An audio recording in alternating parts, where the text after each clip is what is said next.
Sawadikap, Yorana et bonjour à toutes et à tous. Aujourd'hui, petite présentation d'équipement pour changer des répliques d'Airsoft et des accessoires. On va regarder ensemble donc la Slim Battle Belt de Condor. Donc ici c'est en taille S et en couleur vert OD. Mais il existe bien sûr en d'autres tailles et en d'autres coloris comme noir et coyote. Voilà, je ne sais pas pour le multicam encore. Ici on a des beaux panneaux pas en mousse mais en caoutchouc pour voilà, venir vous protéger contre les irritations. Et bien sûr, vous pouvez les enlever pour avoir le profil velcro à l'intérieur. Ça c'est sympa, je crois que ça y était pas sur les anciennes gènes, mais ça va vous permettre de l'utiliser avec les ceintures velcro. Notez par contre qu'il n'y a pas de ceinture fournie avec. Là vous avez juste la Battle Belt, il vous faudra déjà une ceinture pour pouvoir l'utiliser dessus. Et si vous voulez l'utiliser en enlevant les panneaux les pads, on va dire, il faudra aussi une ceinture velcro. Voilà. Donc, produit par Condor. Condor, c'est une boîte de textile américaine bien connue maintenant. Ils font pas que du gear, on va dire, militaire. Ils font un peu tout, en sac à dos, pour le bushcraft et compagnie. Mais c'est vrai que pour l'airsoft, c'est une marque que j'aime beaucoup parce qu'ils font des produits qui ont un excellent rapport qualité-prix. Il en existe plein, des battle belts de meilleures marques, mais qui sont souvent plus chers. Et pour la pratique de l'airsoft, c'est suffisant. La 29,90€, c'est abordable. Et ça va vraiment faire le taf. J'en avais déjà une. J'en ai une on va dire une ancienne première génération. Je crois que je l'ai là. C'est pareil, donc là on n'est pas sur un profil slim, mais elles sont très bien. Le seul souci c'est que celle-ci n'avait pas le velcro à l'intérieur. Donc je l'ai cousu moi. Mais bon, la couture, c'est pas mon truc, quoi. Et donc là, j'ai sauté le pas avec ce modèle disponible, avec déjà les inserts velcro, on va dire. La possibilité de garder un système de breulage pour le portage, ça aussi c'est sympa. Ce qui fait que là, elle est modulable à souhait avec ses passants molly. On reste sur trois lignes de molly quand même. Et l'autre changement comparé à la gêne que je vous ai montré juste avant, la gêne 1 on va dire, c'est que pour installer voilà, la ceinture qui va aller avec, euh, les anciennes gènes avaient quand même possibilité de faciliter le montage de la ceinture en dégrafant ici, de chaque côté. Mais comparé aux autres gènes, on ne pouvait pas le faire sur le dos de la ceinture. C'est-à-dire que maintenant, on peut même le dégrafer ici. Voilà, donc si vous voulez, sur les anciennes gènes, on pouvait le dégrafer là et là, mais pas au milieu.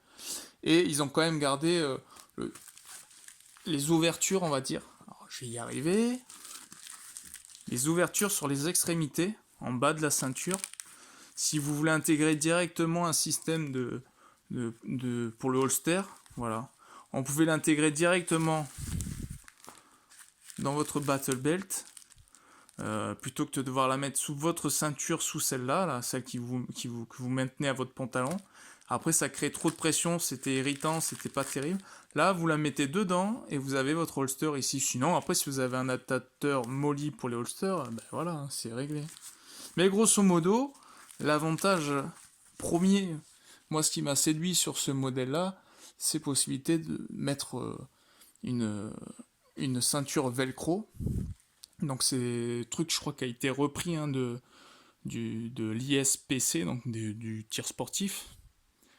Et ça a tendance à bien sécuriser votre battle belt autour de votre ceinture. Ce qui a souvent ce phénomène lorsque vous avez en ceinture ou en brelage d'ailleurs, c'est qu'une fois, alors sans accessoires dessus, on s'en rend pas compte, on ferme la ceinture et tout va bien. Mais une fois que vous mettez beaucoup d'accessoires dessus, alors plus vous en mettez, plus elle est lourde et plus ce phénomène va s'accentuer, c'est qu'elle va avoir tendance à se balancer sur vous. Voilà. Sans, je vais vous faire un montage, je vais l'essayer, vous allez comprendre. Mais plus vous mettez d'équipement et plus lorsque vous allez vous déplacer, elle va complètement se balader autour de votre taille. Et donc, vous aurez plus forcément le fermoir, on va dire, sous votre nombril, il va peut-être se retrouver décalé ou à gauche ou à droite. Alors, en soi, c'est pas très chiant. Mais quand comme moi en tout cas, vous baladez en type brelage avec 8 chargeurs de AK et la grenade, le holster, ben, au bout d'un moment, oui, ça devient handicapant.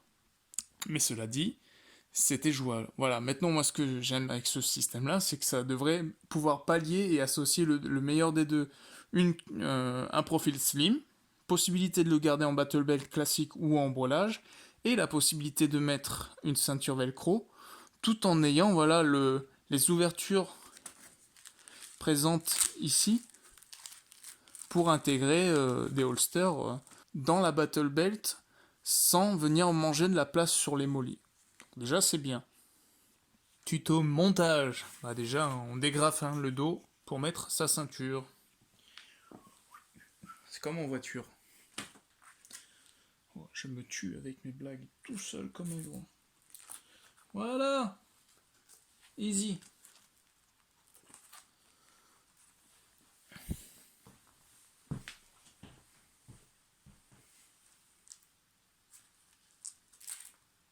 Tadam.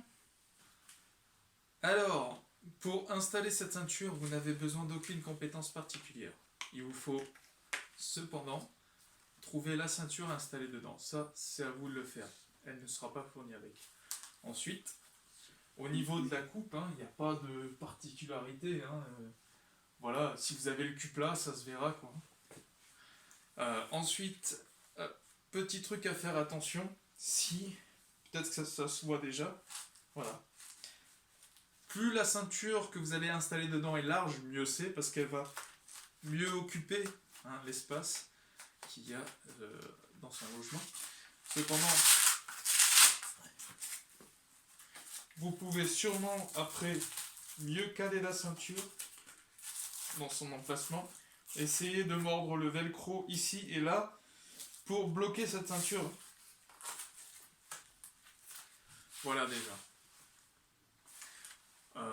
Également le phénomène dont j'essaye de vous parler de plus en plus.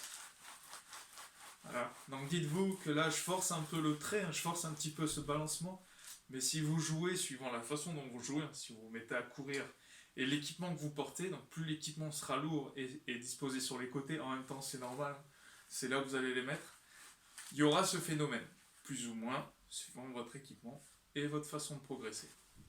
Donc, on va continuer ce test en 2 parties. Pour les 2 parties, je vais m'équiper à fond, je vais essayer de trouver tout ce que j'ai de plus lourd.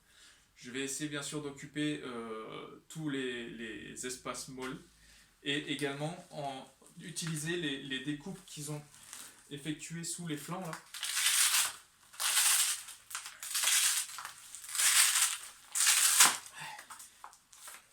Ici, en y installant par exemple les supports de holster, alors j'en ai un de IMI et un autre de Amomax. J'ai fait une vidéo sur celui d'Amomax. Si elle n'est pas encore disponible, elle va l'être, ne vous inquiétez pas.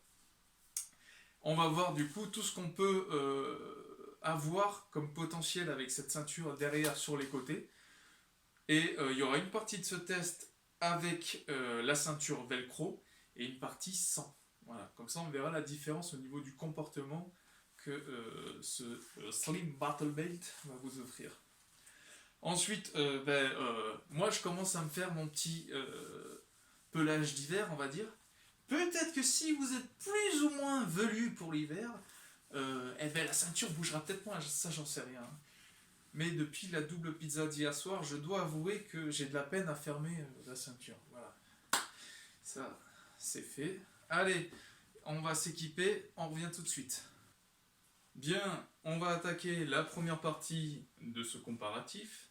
Petit disclaimer avant tout, à l'attention des modérateurs YouTube qui pourraient avoir un problème avec cette vidéo. On est ici sur des répliques d'Airsoft, donc c'est très ressemblant à des armes, je sais bien, mais il n'y a aucun danger. Donc c'est une pratique réservée aux adultes. Ce ne sont pas des jouets, mais ce ne sont pas des armes.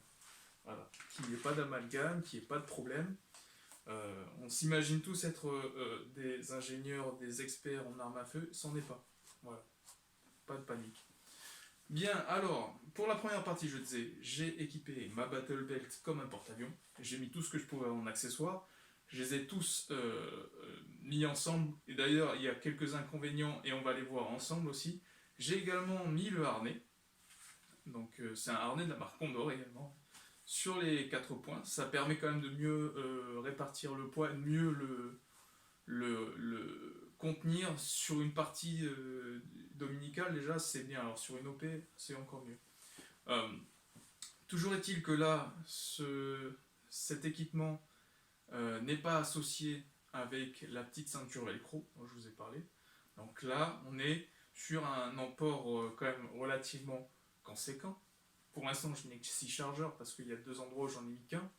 Mais on est donc avec, en type d'accessoires différents, on a des porte-chargeurs, des porte-holsters, une poche pour l'hydratation, il y a une poche pour la radio. Qu'est-ce que j'ai d'autre? Voilà, donc tout de suite, ce que je voulais vous montrer sur les inconvénients lorsque vous voulez accessoiriser ça, pensez à mettre des accessoires en accord. Là, j'ai utilisé les emplacements prévus dans la Slim Belt pour glisser que ce soit les fixations pour des plateformes de cuisse ou des holsters. J'en ai mis un de chaque côté. Et tout de suite, vous pouvez voir que avec des gros porte-chargeurs, ça crée souvent des problèmes. Donc là, si je veux venir recharger, c'est chiant. Voilà. Donc, ou vous mettez des porte-chargeurs plus courts, donc qui vont moins descendre au niveau de votre porte-holster, ou vous mettez des plateformes de cuisse. Voilà. Après, j'ai fait exprès de créer, de faire cette erreur-là pour qu'on la découvre ensemble. Les porte-chargeurs de Grenade Storm et Grenade Storm, nickel, c'est vraiment le genre de truc, ça fonctionne nickel. Moi, j'ai pas encore eu de soucis. Petit couteau factice, ami YouTube. Voilà, c'est factice. C'est de la souplesse. Aïe, aïe, aïe. Petit Glock 18 de chez Cashwork. Donc là, j'ai chargé avec des gros. J'ai donc 2 chargeurs de WE, il y en a 2, 4, 6. Donc voilà, encore une fois, ami YouTube, hein, ami modérateur YouTube. Ça prend des billes, ça prend pas la 5,56.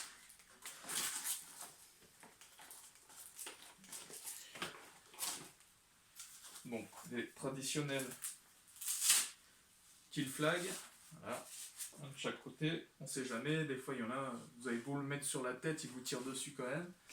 À l'arrière, on retrouve donc une fixation pour la Dragon. Alors comme elle n'a pas de système de fixation molly, je l'ai mis, il y a une petite fenêtre un petit espace entre les panneaux latéraux et le panneau au niveau du dos, où vous pouvez venir encore mettre des accessoires. J'en ai profité pour mettre là. Alors vous l'attachez à à la ceinture du Slim Belt. Hein. Derrière, on retrouve donc la petite dump pouch pour mettre vos chargeurs vides. Hein. La petite radio et sa poche porte-radio. Et je crois qu'on a fait le tour de l'équipement. Bien. Alors, maintenant, on va voir si ça bouge un peu. Je l'ai quand même bien serré. Ça reste relativement en place. Je ne vais pas me retrouver avec ça ici. Le phénomène est atténué. Je suis assez content. Je pense que je vais vous montrer. Ces morceaux-là fonctionnent bien. Ils ont une fonction, bien sûr, de confort, mais aussi antidérapante. Donc ça vient bien adhérer hein, à votre pantalon ou à votre t-shirt. Ça évite les mouvements. Mais il y en a quand même un petit peu. Beaucoup moins que ce que je pensais. Quand on a fait le test à vide, je le bougeais beaucoup plus facilement de mémoire. Les doubles pizzas, là je le paye. Hein. Je pense aussi qu'il y a la sangle de ce porte-holster hein, qui vient limiter les mouvements. Bien, nous allons passer à la seconde partie du test. Donc ce coup-ci, je vais associer ma slim belt avec ma ceinture velcro. Pour cette démonstration, ce sera une ceinture velcro Novritsch. Bien sûr, c'est compatible avec d'autres marques. Hein. Pensez juste que la ceinture velcro que vous devez utiliser soit compatible avec cette slim belt. Là, en l'occurrence, il faut que la face extérieure de cette ceinture velcro ait un profil femelle, donc ou boucle. Hein. Voilà. Allez, on y va. Alors maintenant, pour la deuxième partie, j'ai gardé exactement le même équipement pour avoir quand même une comparaison équitable. Comme vous pouvez le voir, je n'ai plus les protections. On va voir ce que ça donne avec cette ceinture.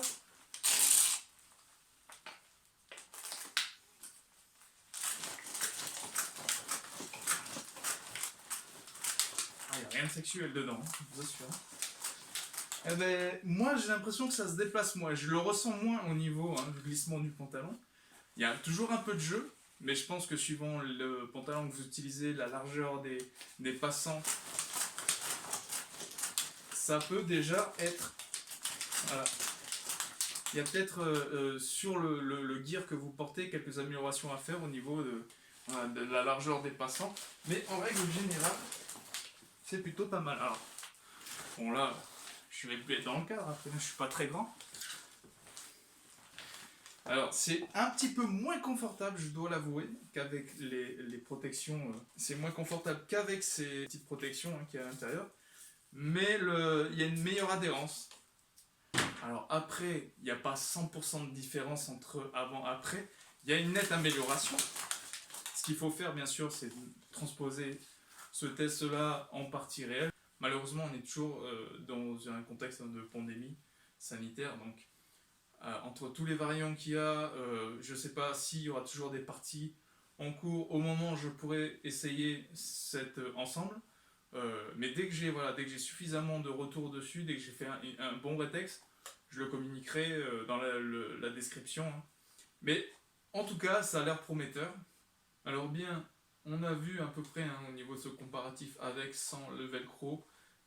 Est-ce que c'est bien, est-ce que c'est pas bien? Regardons maintenant du coup les aspects négatifs, les défauts, les désavantages et les qualités. Je vais commencer par les points négatifs. On se garde le meilleur pour la fin à chaque fois. En point négatif, il n'y en a pas des masses. Hein. Moi, ce que j'ai pu reprocher déjà à ce truc, c'est au niveau des ouvertures sous vos panneaux latéraux, les deux petites ouvertures avec lesquelles moi j'ai pu fixer ces supports de holster. Après, c'est suivant l'équipement que vous voulez mettre. Je les trouve un petit peu étroits. J'ai peur que suivant ce que vous mettez dedans, il y ait de la tension et que ça vienne péter une couture. À mon avis, ça peut arriver, mais il va falloir tirer avec un dragster. Enfin, voilà. En point négatif, on est quand même sur un système qui propose très peu de lignes de molle. Hein, donc, il va falloir bien choisir ses accessoires. Donc, pour des petits accessoires comme ça tombe très bien. Donc, tout ce qui est porte-chargeur de pistolet, par exemple, pas de souci. Des petits équipements... que ce soit tourniquet ou poche médicale, ça devrait le faire. Après, dès que vous êtes sur des porte-chargeurs, alors là en l'occurrence en plus j'ai pris ceux d'Aka, donc ils sont vraiment beaucoup plus grands qu'un porte-chargeur classique pour M4. Mais dès qu'on est sur des trucs comme ça dépasse. Alors vous choisissez, hein, ça dépasse en haut ou en bas. Mais déjà, il y a cette problématique là. C'est un des points négatifs. J'ai pas trouvé non plus, par exemple, de pack prêt à installer avec la petite belt, comme ça, le petit slim battle belt, et la ceinture, celle-ci, et la ceinture velcro. C'est dommage, parce que j'estime que quand vous prenez ce type d'article qui peut être adapté avec, autant les vendre ensemble, quoi. Pour une petite ordre d'idée, Emerson Gear propose déjà cet ensemble pour 39,90€, donc vous avez la battle belt et la ceinture velcro et la petite ceinture fournie avec des fonctionnalités en moins. Ils n'ont pas les supports pour un harnais, ils n'ont pas les ouvertures en dessous pour pouvoir glisser vos accessoires. Je crois que vous ne pouvez pas ouvrir toute votre slim belt sur la longueur pour pouvoir installer la ceinture. Donc il y a d'autres fonctionnalités, mais il y a déjà des packs prêts à être utilisés. Je sais qu'il y a d'autres marques qui font ça, alors que ce soit pour le tir sportif, l'ISPC. Mais après, au niveau des tarifs, il y a de tout et de rien. Voilà pour ce qui est les points négatifs que j'ai pu, moi, le trouver, en tout cas à cet instant T. Pour ce qui est des côtés positifs, on est quand même ici sur une ceinture confortable. Ça fait plaisir, parce qu'il faut vous imaginer avec toute la partie, suivant la façon dont vous jouez. En OP aussi c'est pareil, le confort vient très vite nécessaire, voilà, pour des longues parties. Par exemple, ça fonctionne super bien sur cette ceinture, je suis content. Ça absorbe bien les chocs, on va dire, enfin si on peut parler de choc. Ça rajoute vraiment du confort lorsque vous portez ce petit slim belt. Gros point positif, c'est amovible dès que vous voulez utiliser la ceinture velcro. Donc ça rend en fait ce slim belt complètement polyvalent. Donc on est sur un produit confortable, il faut le mettre en avant quand même, polyvalent. Les accessoires Molly, comme on a vu, vous mettez tout ce que vous voulez. Alors bien sûr, ça marche ou ça marche pas. On a vu dans ce cas-là que il y avait des trucs à ne pas faire. Voilà. Les panneaux latéraux qui ont une ouverture en dessous pour pouvoir glisser ça, c'est génial. Toujours est-il qu'il faut bien les penser, mais si vous mettez votre support de holster dans ce ceinturon tactique, vous ne sacrifiez pas l'emplacement Molly pour venir fixer un autre accessoire dessus. Ça, c'est très bien. Vous ne le mettez pas non plus à votre ceinture de pantalon qui va créer un inconfort entre toutes les couches. Donc votre ceinture, le holster, le ceinturon tactique, la ceinture du ceinturon tactique. Déjà, ça, c'est bien aussi. La possibilité aussi de venir le mettre avec ce harnais, c'est un point positif. Ce qui fait que vous le portez, on va dire, en stand-alone ou en brelage. Et après, au niveau des brelages, je ne sais pas s'il y a d'autres types de brelages qui seront compatibles avec. Celui-là, c'est un Condor, ça tombe bien, c'est la même marque, mais peut-être qu'il en existe d'autres. Après, au niveau des couleurs, là, moi, je vais le mettre dans les avantages, mais il y a d'autres couleurs aussi. Vous avez noir, Coyote Brown et multicam de mémoire. Voilà. Pour ceux qui veulent un peu plus de couleurs, sachez qu'il est possible de choisir la couleur et la taille. Donc, c'est pour chipoter ce petit avantage. Je pense néanmoins que j'ai fait le tour de la question, j'ai à peu près dit tout ce qu'il fallait dire. Pour résumer, pour faire une petite synthèse de tout ça, on a quand même un produit qui a un bon rapport qualité-prix. C'est pas indestructible, mais pour 29,90 €, voilà, c'est pas du Wish. On est bien, c'est confortable, c'est modulable. Il y a possibilité d'ajouter quand même d'autres accessoires, c'est bien. Ce qui est dommage, après, c'est que c'est toujours pas fourni dans un pack prêt à l'utilisation. Néanmoins, pour les débutants qui commencent à s'équiper, ça peut être un bon compromis. Parce que là, encore une fois, vous pouvez l'utiliser en ceinture toute seule si vous partez avec un emport léger. Dès que ça commence à être un petit peu conséquent, pouf, et que vous avez la ceinture velcro, allez, hop, ça tiendra encore un peu. Et si vous partez après dans ce genre de config, avec le harnais, on est bien, on est confortable. Ça évite de partir avec des gros ciras ou avec le petit JPC qui va limiter l'emport. Là, techniquement, moi, c'est mon interprétation à moi du Smersh. Parce que quand je vois le prix en fait, du Smersh, ça me fait vraiment mal au cœur. J'adore tout ce qui est équipement russophile, les répliques comme les gears, mais au niveau du prix, je pouvais pas. Donc j'avais ce complet, on va dire, ce set là sur la Gen 1 que j'ai là. Voilà. Donc la Gen 1 avait d'autres avantages, donc un petit peu plus large au niveau de sa forme, mais pour les passages de ceinture, comme je le disais au début de la vidéo,